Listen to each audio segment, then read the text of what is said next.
attendait tous de voir ce que cette équipe valait. Là, je crois qu'on a une belle réponse face à un des candidats à la montée. Un premier gros tableau de chasse. Ouais, déjà la première chose, on va prendre un peu d'humilité. On va dire que c'est le début de saison. Effectivement, Chartres a l'ambition de monter en Ligue féminine. Et peut-être qu'ils n'étaient pas prêts et que nous on n'était pas prêts. Et qu'à ce jeu-là, le fait d'être à la maison, d'être jeune, d'être un petit peu insouciant, ça nous a aidé à prendre le pas sur Chartres et notamment l'énergie du match. Après, là où je suis agréablement surpris, c'est le troisième quart-temps. Parce qu'on ne sait pas ce que l'équipe elle vaut tant qu'elle n'était pas dans le dur. Et en fait, en première mi-temps, on a vraiment joué au chassé-croisé. On a regardé Chartres dans les yeux, il y a eu des super actions côté Chartres, des bonnes actions de notre côté. Et par contre, Chartres a monté que ce qui était une équipe de Ligue 2 au début de troisième quart-temps. Je crois qu'on prend un 10-0, j'ai pas les stats, mais ou un 12-2. Et en fait, on prend un temps mort et il y a une réaction derrière. Et c'est ça qui me plaît, parce que derrière, on est capable de reprendre le rythme du match, de repasser devant. Et je nous ai trouvé bizarrement juste. Ce qui n'était pas prévu à la base, c'était pas vraiment le plan de jeu qu'on avait mis. Mais en fait, bizarrement, je nous ai trouvé juste. J'ai pas trouvé qu'on a un peu stressé. Et en fait, aujourd'hui, c'est ce que j'ai dit dans les vestiaires, je suis surpris parce que c'est un groupe qui a gagné. Et en fait, on peut voir qu'on va grandir avec une équipe. Et c'est pas une ou deux joueuses qui vont à un moment donné nous sauver la vie. Mais aujourd'hui, c'est 2-3 joueuses qui sont mises en valeur et je reste persuadé qu'à la SIG la semaine prochaine, ça sera encore d'autres joueuses. Tu prends un temps mort tout début de troisième quart-temps. Ouais. Tu es remonté, tu leur mets une grosse soufflance. Qu'est-ce que tu leur dis à ce moment-là? Alors j'ai plus les mots exacts, parce que quand le match est fini, c'est un peu flou. Mais je leur dis que si une mi-temps leur suffisait, qu'elles me disaient qu'elles levaient la main, celle qui n'avait pas envie de jouer, et celle qui avait envie de jouer une deuxième mi-temps, elle pouvait rentrer, parce que au final, on s'est satisfait d'une bonne mi-temps. On s'est dit, on a fait une bonne mi-temps contre Chartres, on a égalité, et ben ça nous suffit en fait.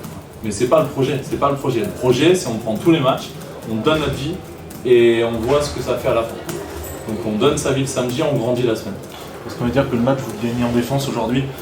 Vous avez mis des barbelés, notamment dans après ça restera un petit peu mon ADN. C'est ce que je faisais avant, c'est ce que je maîtrise le mieux, c'est ce que j'aime. J'aime quand ça cadenasse et quand ça va vite vers l'avant. J'aime pianoter avec mon effectif. Aujourd'hui, il y a une joueuse que j'ai mis en lumière dans les vestiaires, c'est Caroline Germont. Parce que mine de rien, Caroline Germont, elle joue pas le dernier quart-temps. Et aujourd'hui, elle fait un très bon match. C'est notre meneuse titulaire, j'ai confiance en elle. Et en fait, elle est sur le banc et elle donne plus d'énergie qu'une jeune de 17 ans. Donc en fait, ça montre que le groupe il est sain et ça montre que je vais pouvoir pianoter toute l'année avec n'importe quelle joueuse. Donc félicitations à ce groupe-là et félicitations aux filles. T'as été agréablement surpris là aujourd'hui par cette équipe ou pas? Quand on est un coach et qu'on joue son premier match en Ligue 2 à la Halle, tous les scénarios qu'on imagine, c'est pas pump it up, on gagne 200 points. Donc forcément surpris parce que forcément un peu d'appréhension, c'est ma première à ce niveau-là, je joue directement Chartres sur une équipe qui est totalement nouvelle, avec un effectif qui n'est pas encore au complet. Donc il y avait beaucoup d'appréhension, il y avait est-ce qu'on avait fait les bons choix, est-ce que l'équipe elle est prête, est-ce qu'elle n'est pas prête. Donc oui, aujourd'hui je ne m'attendais pas à ce niveau-là. Enfin, je ne m'attendais pas à cette qualité-là, je pense. Le niveau, oui, mais la qualité, non. Un mot sur deux individualités qu'on a particulièrement vues ce soir, Shelby Saint-Just et Lucille Jérôme. J'ai l'impression qu'avec elle, c'est des joueuses complètement différentes, mais tu as le calme et la tempête. C'est ça. Shelby, alors, je pèse mes mots parce que s'ils sont retranscrits, ils peuvent être mal pris, mais je pense qu'à la fin, encore un aller-retour et elle tombait. Il y avait, à un moment donné, on était proche de la syncope et elle est encore là à se battre sur des rebonds, elle est morte, elle a dû sortir 2 minutes, elle a joué tout le match et elle va encore prendre 3 rebonds off et elle se frustre encore parce qu'elle loupe le panier. Et Lucille Jérôme, aujourd'hui, il y a du basket, on sait qu'elle sait jouer au basket, elle a envie de grandir, il y aura des matchs où ça sera dur. Donc je préfère tempérer tout de suite parce que je sais de quoi elle est capable et je sais qu'aujourd'hui ça tombe dedans et que c'est un petit peu l'étincelle qui nous relance. Donc top, je sais qu'il y a des matchs qui vont être un peu plus durs, mais si elle continue à grandir comme elle le fait depuis plusieurs années, notamment 2 ans avec moi, c'est qu'elle ça s'est joué au basket. Tu as l'air d'avoir des sacrées joueuses de caractère dans ce groupe-là. Je sais pas.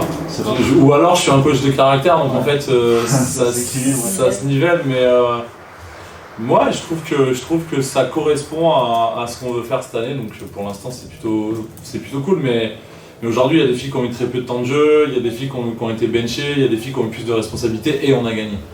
Donc ça passe. C'est quand on sera dans le dur qu'on verra si vraiment il y a des caractères et si on sera capable de faire des mêmes résultats, notamment à l'extérieur, des choses comme ça. Shelby, c'est l'absence de Camille qui la rend insortable ou c'est son jeu, c'est la manière dont elle joue? Ouais, je pense un peu des deux parce que Amina fait des fautes très vite. Amina fait 2 fautes alors qu'elle commence plutôt bien son match. Donc on fait rentrer Sarah plus tôt que prévu, on rentre dans les rotations intérieures plus tôt que prévu. Sarah fait un match top, franchement vraiment top. Et en fait, je voyage avec Sarah et Amina parce que Sarah n'a pas non plus la capacité de jouer 40 minutes comme Shelby parce qu'elle est vraiment dans l'intensité plus. Amina est un peu fautée et en fait avec ce voyage-là, je me rends compte que je peux pas me permettre de sortir Shelby parce que c'est compliqué. Et puis après, le rendement qu'elle a sur le terrain, je me rends compte qu'en fait je peux pas sortir Shelby tout simplement. Donc c'est vraiment un peu des deux. Et après quand on aura notre 4e intérieur, voilà, forcément les choses seront différentes. Confirmation maintenant, est-ce que tu es le genre de coach qui est très exigeant et qui après avoir vu ça va dire aux joueuses maintenant je veux pas voir moins bien que ça? En tout cas tout ce que je sais c'est que je vais rentrer chez moi, je vais faire un bisou à ma petite fille, et je vais garder le ballon parce que c'est ma première victoire en Ligue 2 et que dimanche quand tout le monde sera à l'apéro, je vais réouvrir mon PC, je vais regarder les stats, je vais regarder le match et puis lundi on va retravailler. Il y aura une séance vidéo lundi où il y aura forcément des petits défauts, des choses qu'on doit améliorer. Et aujourd'hui, il est hors de question que je termine la saison avec une seule victoire et du coup potentiellement 21 défaites si je compte bien. Donc voilà, après gagner le premier match, ça fait du bien surtout à la maison. Ouais, tout le monde se sent très soulagé là, tu parlais d'une petite appréhension, il y a un point en moins sur les épaules. Après je vais pas m'épancher là-dessus parce que c'est pas le sujet, mais je remercie Luçon pour l'opportunité qui m'a été donnée d'être là, mais quand on n'a jamais coaché dans un niveau et dans une division, qu'on sort d'une saison où même si on a été à Bercy avec Yves, ça s'est terminé, je vais pas refaire l'histoire, donc il y a tout ça et on se pose des questions et au final on trouve que les filles adhèrent au projet très tôt dans la saison. On a des matchs amicaux qui s'annulent, on a une américaine qui se blesse et en fait tout ça on se dit est-ce qu'on est vraiment dans la bonne voie, et sachant que tu peux pas savoir vu que tu n'as jamais joué avec ce groupe-là, avec ces filles-là. Donc de voir ce résultat-là devant le public de la Halle, que je remercie parce que ça fait quand même plaisir de jouer à la Halle. Je manque pas de respect à tous les gymnases dans lesquels j'ai joué, mais c'est un bonheur de ouf de jouer dans un gymnase comme ça. Revenez nous voir quoi. Revenez nous voir. C'est la meilleure façon de leur demander de revenir du coup. Exactement. J'ai assisté à ton discours jeudi devant les joueuses à l'entraînement et je t'ai trouvé extrêmement positif. J'avais l'impression que tu voulais leur transmettre toute la confiance que tu avais en elles. Est-ce que c'est là-dessus que tu as beaucoup appuyé cette semaine, sur la confiance, sur le fait notamment qu'elles avaient tous joué au basket et qu'elles avaient juste à le montrer? On va vivre et mourir ensemble. C'est-à-dire qu'aujourd'hui, il y a des joueuses qui connaissent plus la Ligue 2 que moi et il y a des jeunes joueuses qui espèrent être pro dans très peu de temps. Donc en fait, on est au même niveau. Et moi, j'ai confiance en elles. Et de toute façon, on va vivre et mourir ensemble. Cette saison, elle est comme ça, donc je crois vraiment en cette équipe-là.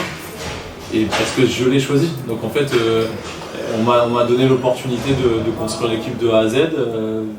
Il n'y a aucune déception et il y a des joueuses qu'il faut faire grandir, il y a des joueuses qui doivent reprendre confiance. Il y a tout ça mis bout à bout. Et je crois en elles, très clairement.